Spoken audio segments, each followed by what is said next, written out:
Salam sepak bola, teman-teman netizen atau warganet yang saya hormati semuanya. Welcome back ke konten terbaru dari channel YouTube Triple B. Dan di konten terbaru hari ini, sudah jelas dan pasti, saya ingin memberikan analisa atau review dari dua pertandingan English Premier League.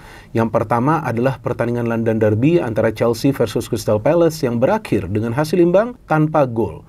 Dan yang kedua adalah big match antara Manchester United versus Arsenal yang berakhir untuk kemenangan Arsenal dengan skor 0-1. Memang kita sama-sama tahu bahwa pekan ini adalah pekan perdana atau pertandingan pertama bagi semua tim yang berkompetisi di English Premier League.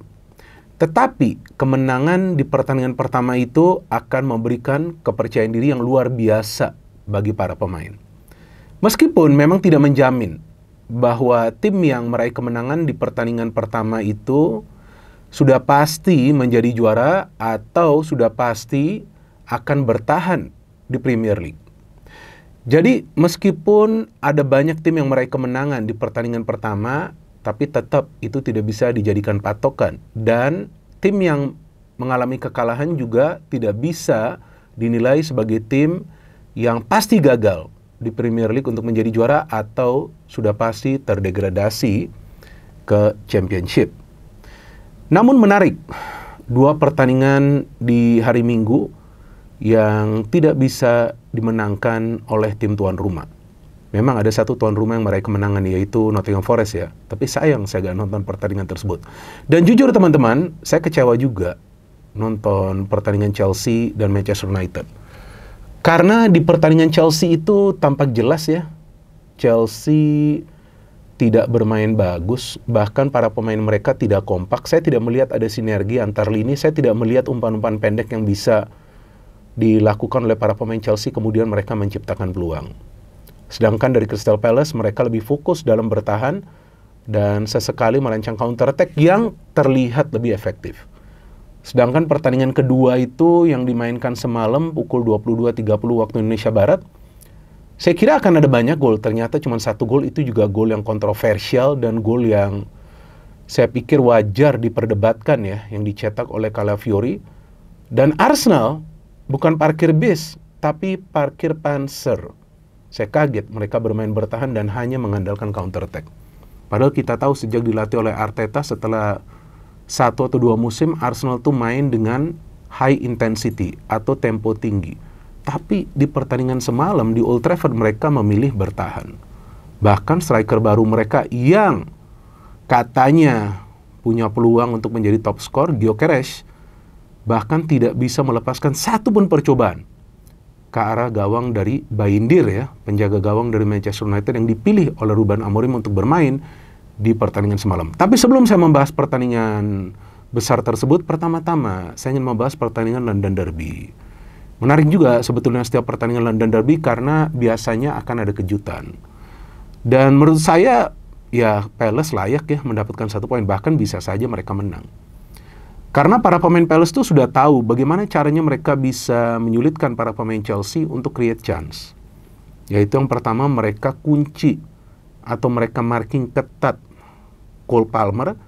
Yang kedua, mereka mengganggu pergerakan dari 2 fullback Chelsea. Sehingga suplai bola ke depan, ke striker, siapapun itu yang main, Joao Pedro atau juga Liam Delap tidak begitu bagus.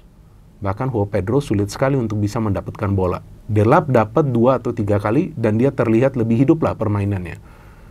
Tapi selain itu juga Enzo dan Caicedo lebih sibuk dalam merebut bola dari para pemain Crystal Palace. Karena Palace mainnya fisikal banget, agresif banget.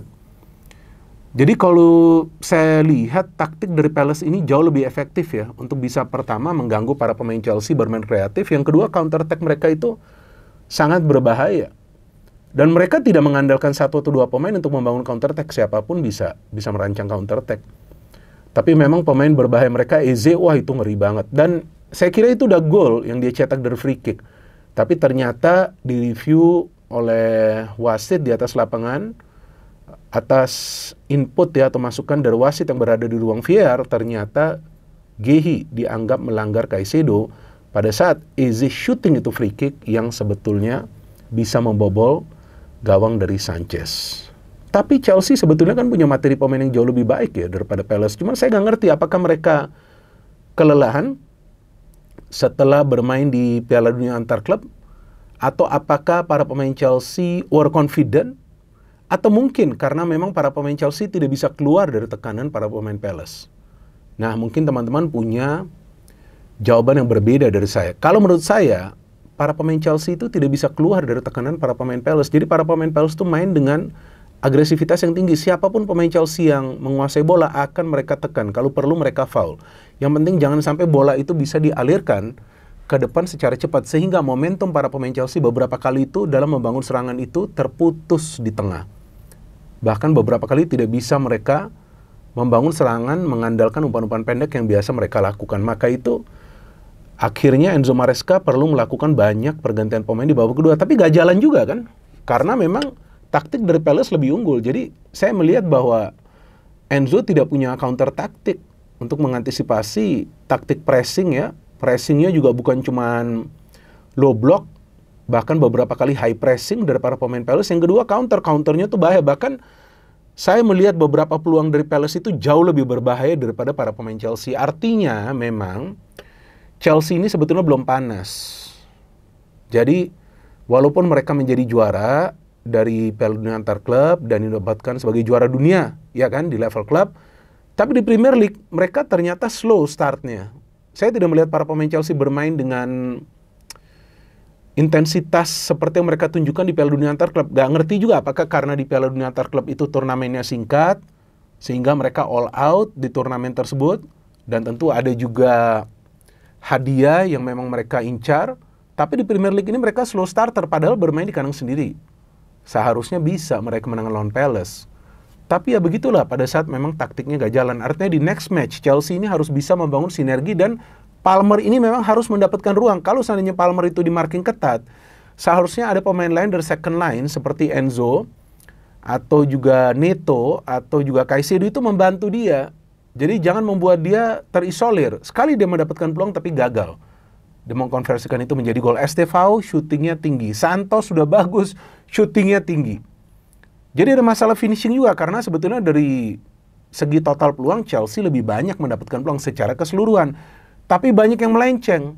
Justru yang lebih berbahaya itu dari Crystal Palace.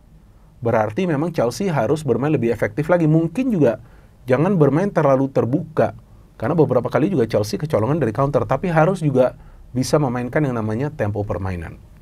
Jadi saya pikir Chelsea di pertandingan awal ini tampaknya belum siap untuk bermain melawan Crystal Palace yang kelihatan sudah tahu apa yang perlu mereka lakukan untuk bisa mencuri 1 poin dari kandang Chelsea.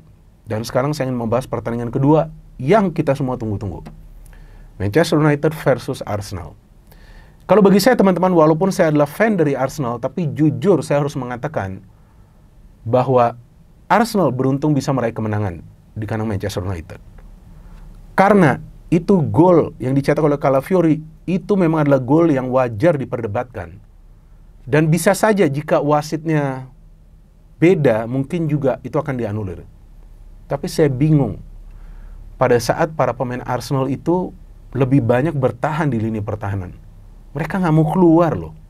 Aneh banget loh. Padahal ini bukan style of play dari Arteta. Nah, saya nggak ngerti apakah Arteta coba untuk mengubah style of play-nya pada saat bermain di kandang tim lawan yang dia anggap memang kuat nih, seperti MU. MU kan sebetulnya kan di kandang memang kuat. Jadi dia nggak mau lagi nih bermain cantik, yang penting ya bawa 3 poin atau minimal 1 poin. Karena kelihatan mainnya aman banget, main cari aman nih Arsenal. Maka itu dari open play gak banyak peluang dari Arsenal. Di babak pertama hanya 1 peluang dari Odegaard. Dan gol yang dari corner itu. Dan itu corner pertama Arsenal loh musim ini. Di match semalam corner pertama langsung mereka cetak gol. Memang Arsenal banyak mencetak gol dari situasi bola mati kan, free kick atau juga corner. Padahal MU memulai pertandingan dengan tempo yang sangat tinggi. Saya melihat 2 pemain baru mereka, Cunha dan juga Bumo ya. Ini 2 pemain yang ya saya melihat di first match-nya sih sangat berpengaruh ya dalam style of play dari Ruben Amorim. Bahkan 2 pemain ini secara keseluruhan atau secara total 2 pemain ini bisa melepaskan total 9 shot ke arah gawang dari David Raya. 2 pemain ini ya secara total ya, gabungan ya. Tapi para pemain Arsenal semua ini, satu tim Arsenal itu hanya bisa melepaskan 9 percobaan. ke arah gawang Binder. Jadi memang nih ya pembelian yang bisa kita lihat bagus lah ya di first match. Sesko masuknya kan belakangan tapi gak bisa banyak memberikan kontribusi. Seandainya Sesko main dari awal mungkin juga dia akan bisa lebih cepat nyetel. Tapi Gyökeres ini yang saya kaget gak bisa mendapatkan satupun peluang, bahkan dia dikawal ketat tuh. Dan saya melihat defense dari MU sudah lumayan bagus, gak seperti musim-musim lalu. Kan kalau musim lalu tuh banyak tuh mereka membuat kesalahan. Cuma jujur saya kaget Arsenal bisa mencetak gol dari corner itu corner pertama. Memang mereka selalu bahaya. Tapi memang itu sebetulnya wilayahnya wilayah kiper sih. Sebetulnya itu wilayah kiper, tapi Binder juga tidak agresif untuk memotong bola dengan cara meninju bola atau juga coba untuk menangkap bola. Jadi pada saat dia tidak terlalu agresif, maka tidak dianggap sebagai pelanggaran. Padahal Saliba tuh jelas mengganggu pergerakan dari Binder, tapi dia sepertinya ingin atau mungkin dia mengira wasit akan meniupkan peluitnya sebagai pelanggaran, tapi wasitnya juga diam aja dan dianggap tidak ada pelanggaran juga oleh wasit yang berada di ruang VAR. Calafiori bisa mencetak gol dengan begitu enak di tiang jauh. Mungkin De Ligt juga lepas pengawalan dari Calafiori, padahal sebelumnya dia mengawal. Ini start yang memang diperlukan Arsenal karena ya memang mereka dari awal mainnya bertahan, habis itu mereka bertahan total.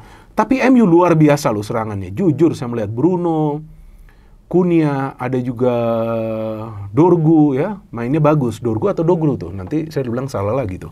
Karena dia musim lalu kan gak banyak bermain juga ya. Saya melihat ini pemain-pemain yang bagus loh yang main. Jadi MU tuh secara keseluruhan bisa menciptakan 22 peluang. Ini pertama kali mereka menciptakan sampai puluhan peluang ya, walaupun tidak semuanya on target. Tapi memang Dorgu kan, betul kan, ini pemain yang bagus juga. Tapi saya melihat Casemiro, Ugarte kurang ya. Kurang kuat ya di tengah, walaupun Casemiro mainnya gak buruk, tapi kurang. Jadi MU tuh perlu kekuatan di tengah, seperti Arsenal. Mereka punya Declan Rice, punya Zubimendi, punya Odegaard. Kalau hanya mengandalkan Bruno Fernandes akan sulit bagi MU untuk bisa bermain secara konsisten. Tapi permainan MU semalam itu ya memberikan harapan tentu kepada fans dari MU bahwa MU akan bermain jauh lebih baik daripada musim lalu, dan MU kemungkinan positioningnya di Premier League itu akan lebih baik daripada musim lalu. Tapi jangan salah, yang penting bagi MU bukan cuma bermain bagus, tapi juga perlu kill the game. Jadi percuma kalau MU itu control the game seperti semalam tapi gak bisa kill the game. Karena juga sulit melakukan finishing pada saat memang kiper tim lawan itu performanya bagus seperti David Raya, kan banyak save yang dia lakukan. Jadi perlu juga kill the game. Arsenal tidak control the game karena peluang mereka nggak banyak. Kalau menurut saya 3 tuh peluang mereka yang berbahaya, tapi yang paling berbahaya itu sebetulnya adalah dari Saka di injury time itu. Seandainya De Ligt itu tidak melakukan blocking, itu kemungkinan gol itu. Apalagi dia dengan kaki kirinya coba shooting setelah dia mendapatkan umpan dari Odegaard. Tapi Arsenal bisa kill the game dengan 1 gol itu, habis itu bertahan. Udah, yang penting dapat 3 poin. Jadi ya percuma saja kalau MU bermain cantik ya istilahnya, tapi mendapatkan telur. Apa itu telur? Ya 0. Ya kalau dapat telurnya yang bagus gak masalah, tapi ini seperti telur busuk. Karena MU mainnya sudah bagus tapi gak dapat apa-apa. Ya tapi Ruben Amorim kan memberikan harapan. Nah tentu saya harapkan, walaupun saya adalah fan Arsenal, jangan sampai harapan ini adalah harapan palsu. Karena MU perlu poin. MU tidak perlu ball possession. Ball possession mereka bagus, total peluang mereka bagus, tapi itu MU sebetulnya gak perlu. MU perlu kill the game dan dapat poin. Kalau nggak, MU bisa kembali berada di zona papan tengah musim ini. But by the way, ini adalah kemenangan yang penting bagi Arsenal karena meningkatkan kepercayaan diri dari para pemain. Tapi saya yakin di next match, pada saat Arsenal bermain di kandang, mereka akan berani bermain lebih terbuka. Mungkin Arteta di first match ini bermain lebih hati-hati, tapi Amorim bagus juga, dia meminta para pemainnya all out. Tapi sangat disayangkan, para pemain MU tidak bisa melakukan finishing yang diperlukan. Lagi-lagi saya ulangi, untuk kill the game. Tapi Arsenal tanpa perlu main cantik, tanpa membutuhkan ball possession yang banyak, Arsenal bisa mendapatkan 3 poin yang berharga. Jadi kita tunggu lagi teman-teman, Premier League di pekan selanjutnya. Saya yakin bahwa Premier League musim ini akan lebih ketat lagi dalam persaingan untuk bisa menjadi juara. Dan saya harapkan, ini jujur saya mengatakan sebagai fan dari Arsenal, ayo dong MU juga ikut bersaing di papan atas. No hate, no politics, only football. Salam sepak bola.